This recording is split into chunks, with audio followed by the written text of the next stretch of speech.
my actual story begins in around 2016. I had asked around at work to try to find out like why nobody has really made an issue of this before. Yeah. I went to my union, and at a meeting on the public microphone, I said, like, I'm only 5 years on the job here, and I already can't stand back and watch while this is happening. Like, how is everyone else here okay with it? And the answer I really just got from all the experienced officers was like, it's always been this way. It's never going to change. Like, cops do, they handle these things internally the way they want, and we just have to accept it. So there was this level of moral acceptance that I couldn't achieve, right? I just couldn't silence that feeling in my gut. Like, what we're doing is wrong.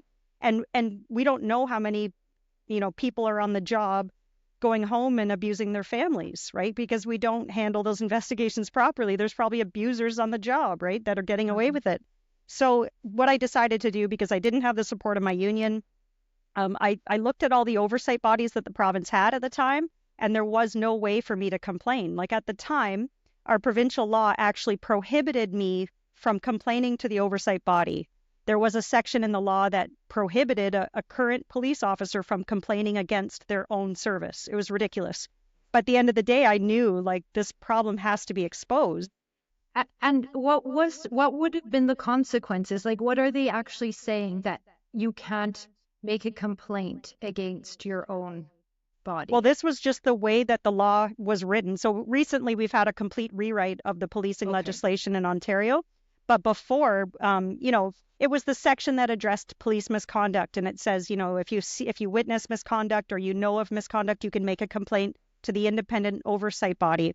But there was an exception. There was a section 2 that said, hold on, these people can't complain.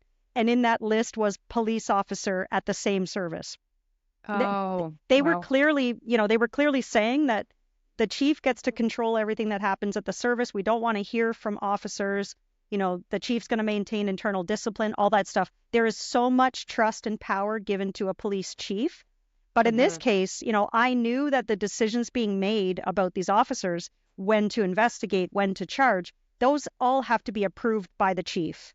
So I knew that my issue was with the chief and him abusing his power to charge some and not charge other officers, which I don't believe he has the legal right to do. So I had the courage at the time, I don't know how, in 2016, to go to my police service board. I was either courageous or I was naive and stupid, but your either listeners can decide. But 2016 in May, I knew I had to get it off my chest, because at that point, I had actually been becoming mentally ill because of what I was dealing with internally. Like, I know now, now that I've been in therapy for PTSD, I know that it was a moral injury I was experiencing. This institution that I believed was fundamentally, ethical. I knew there were problems. Like, I wasn't that naive. I knew that there were bad apples. I knew there's a process to weed them out. But in this case, I saw that at the highest level of authority, we're still making unethical decisions.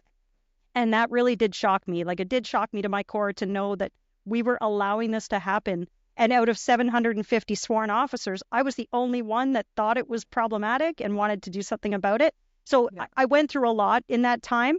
But in the end, I knew I had to do something about it. I couldn't just swallow it like everyone else and put my head down and go back to work. So I went to a board meeting and I sat at the table where all the board members were. And I started off by telling them, when you hired me, you obviously did so because you knew I had integrity. You knew I was an honest individual.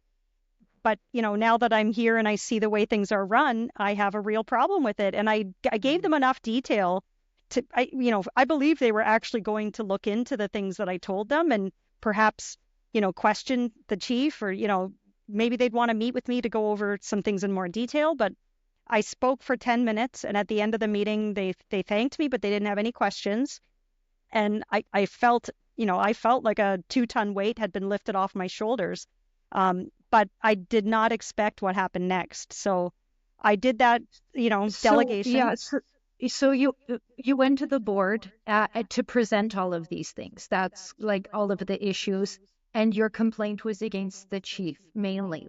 Is that right? Yeah. And I was, I didn't access any information through the computers at work. Like, I had not done anything wrong. I had done my own inquiries outside of work. And I made sure that I saw enough evidence to know that what I was saying was truthful. Yeah. There were cases where, there were two very public cases. So I would discuss those cases more because they were already in the media.